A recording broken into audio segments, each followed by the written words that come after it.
ప్రపంచం ఊపిరి బిగబట్టి చూస్తోంది. పశ్చిమాసియాలో ఏ క్షణమైనా అణుబాంబు పేలవచ్చన్నటువంటి ఉద్రిక్తత నెలకొంది. అమెరికా ఇరాన్ మధ్య శాంతి చర్చలు పూర్తిగా విఫలమయ్యాయి. సరిగ్గా ఇలాంటి క్లిష్ట సమయంలో వైట్ హౌస్ నుంచి ఢిల్లీకి ఒక అర్జెంట్ ఫోన్ కాల్ వచ్చింది. అమెరికా అధ్యక్షుడు డొనాల్డ్ ట్రంప్ భారత ప్రధాని నరేంద్ర మోదీతో ఏకంగా 40 నిమిషాల పాటు సుదీర్ఘ మంతనాలు జరిపారు.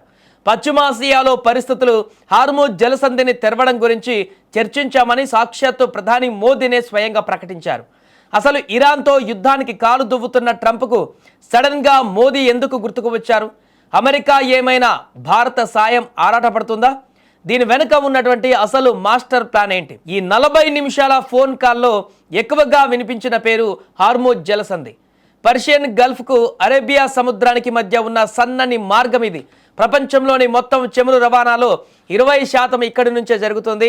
అమెరికా దాడి చేస్తే ఇరాన్ ముందుగా చేసే పని ఈ హార్మూజ్ జలసంధిని బ్లాక్ చేయడమే. అదే జరిగితే ప్రపంచవ్యాప్తంగా పెట్రోల్, డీజిల్ ధరలు ఆకాశాన్ని తాకుతాయి. గ్లోబల్ ఎకానమీ కుప్పకొలుతోంది. ఈ జలసంధిని సురక్షితంగా ఉంచాలంటే సముద్రం మీద బలమైన పట్టు ఉండాలి. అక్కడ అమెరికాకు ఉన్న ఏకైక నమ్మకమైన, అత్యంత శక్తివంతమైన భాగస్వామి ఇండియన్ నేవీ.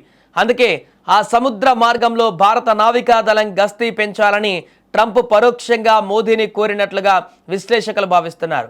ట్రంప్కు మోదీ గుర్తుకు రావడానికి మరో బలమైన కారణం కూడా ఉంది. అమెరికాతో భారత్కు ఎంత స్ట్రాంగ్ రిలేషన్ ఉందో ఇరాన్తో కూడా వందల ఏళ్ల చారిత్రక బంధం ఉంది. ముఖ్యంగా ఇరాన్లోని చాబహార్ పోర్టును డెవలప్ చేసింది భారతే. ఒకవేళ అమెరికా ఇరాన్ యుద్ధం వస్తే భారత్ ఎవరి వైపు నిలబడుతోంది? తటస్థంగా ఉంటుందా, లేక ఇరాన్కు లోపాయికారి మద్దతు ఇస్తుందా అనే భయం అమెరికాకు ఉంది.